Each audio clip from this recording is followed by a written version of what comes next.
जी, मौसमियाती तब्दीली के बाद जिस तरह दरियाए रावी ने अपनी ज़मीन वागुज़ार करवा ली है, उसी तरह लगता है कि कराची के बरसाती नाले भी अपनी ज़मीनें हैं वो वागुज़ार कराने के लिए कोशां हैं। इस वक़्त मैं गुलिस्तान जौहर ब्लॉक 10 के उस बरसाती नाले पर उस नाले पर मौजूद हूँ, जहाँ पर वाक़े यासिर टेरेस में आज सुबह ज़ोरदार धमाका हुआ और इस यासिर टेरेस में वाक़े ब्लॉक डी की जो ज़मीन है वो फट गई, जबकि अतराफ़ की दीवारें भी मुनद्दम हुई और ना सिर्फ अतराफ़ की दीवारें मुनद्दम हुई बल्कि जो फर्स्ट फ्लोर पर वाक़ टेरेस थे वो भी ज़मीं बोस हो गए। इस तमाम तर सूरत हाल के बाद रेस्क्यू 1112 SBCA की टीम और पुलिस यहाँ पर पहुंची थी और उन्होंने इस तमाम वाक़े का जायज़ा लिया। यहाँ पर जो रहायशी लोग थे उनका ये कहना था कि ब्लॉक डी मुकम्मल तौर पर धंस चुका है, जबकि ब्लॉक सी भी काफ़ी मुतासिर हुआ है, जिसके बाद वहाँ से लोगों की नकल मकानी कर दी गई है।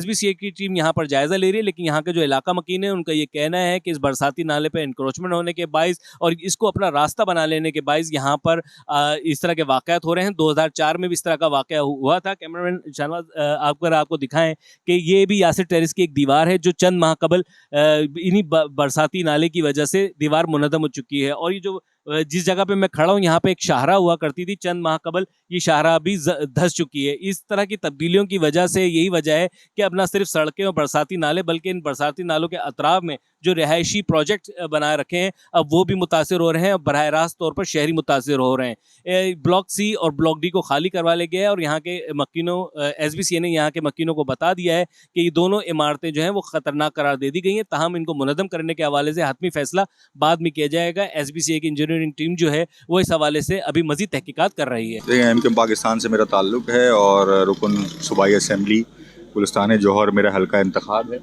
यहाँ पर सुबह में एक बहुत ज़्यादा सरफेस क्रैक आया, जिसकी वजह से यहाँ पर SBCA और मुकामी इंतज़ामिया को मैंने लाइन अप किया। जब यहाँ पर चेक कराया, क्योंकि इसके पीछे है नाला, जब इसको चेक कराया तो ये इन्होंने जो है वो अभी इंस्पेक्शन चल रही है और उन्होंने अभी जब मैंने अभी इनसे ब्रीफिंग ली है अफसरान से SBCA के, तो उन्होंने अभी फ़िलहाल इसको डेंजरस जो है वो कह दिया है, डेंजरस बिल्डिंग की लिस्ट में इसको शामिल कर दिया है। अब आया कि अगली रिपोर्ट आती है उसमें क्या जो है वो पाकिस्तान इंजीनियरिंग काउंसिल की रिपोर्ट आती है और जो है वो KDA, जितनी भी जो है वो हमारे बॉडीज़ के इदारे हैं, जितनी भी अथॉरिटीज़ हैं, उनकी कोई रिपोर्ट आती है। जो हतमी रिपोर्ट आएगी तो फिर उसके बाद करेंगे। मैंने अभी फ़िलहाल यहाँ पर विज़िट किया है। ये यासिर फ़ेज़ 2 है गुलिस्तान जौहर ब्लॉक 10 में। इनके 4 ब्लॉक्स हैं। C और D में ये प्रॉब्लम आया, A B सेट है, लेकिन सुई गैस ने जो है वो चारों उनकी जो है वो लाइन डिस्कनेक्ट कर दी है कि कुछ और ना हो जाए। लेकिन अभी जो है वो यहाँ पर यूनियन के नुमाइंदगान, जो आवाम के नुमाइंदगान हैं, उन्होंने मुझसे रिक्वेस्ट की है यहाँ पे अभी अब तो गैस तो मैं इंशाअल्लाह ताला खुलवा दूंगा, लेकिन अभी C और D ब्लॉक वालों को जो है वो इन्होंने खाली करा लिया कि कोई जानी नुकसान ना हो इंतज़ामिया ने। जो यहाँ के मुकामी रिहायशी थे, क्या उनको शिफ्ट कर दिया गया है? उसको फैसिलिटेट करने के हवाले से हुकूमत सिंध क्या कर रही है? और खुदा न खास्ता अगर ये इमारत मुनज़्ज़म होती है तो अतराफ़ की जो ब्लॉक है उनको क्या मुतासिर होंगे? देखिए, ये तो आपने अर्बन फ्लडिंग की बात की। कराची तो जो है वो पिछले 17 साल से सेवरेज की फ्लडिंग से जो है वो है ना, ये तो फ्लडिंग से तो जो है वो साफ़ पानी आता है माशाल्लाह। कराची में तो पूरी सारी सड़कें बह रही हैं और सड़कें तो है ही नहीं, और सेवरेज की फ्लडिंग जो है वो रोज़ हम देखते हैं। और जो है वो ये जो हुआ है, ये आज जो ये इन्होंने डेंजरस बिल्डिंग डिक्लेयर की है, ये कोई एक दिन में नहीं हो गया है। 2004 में भी ये वाक़या हो चुका है। 2004 में भी ये वाक़या हो चुका है। बेसिकली इसके पीछे जो है वो एक नाला है, ड्रेनेज नाला। जब बरसात होती है तो ये नाला जो है वो इनक्रोच्ड है।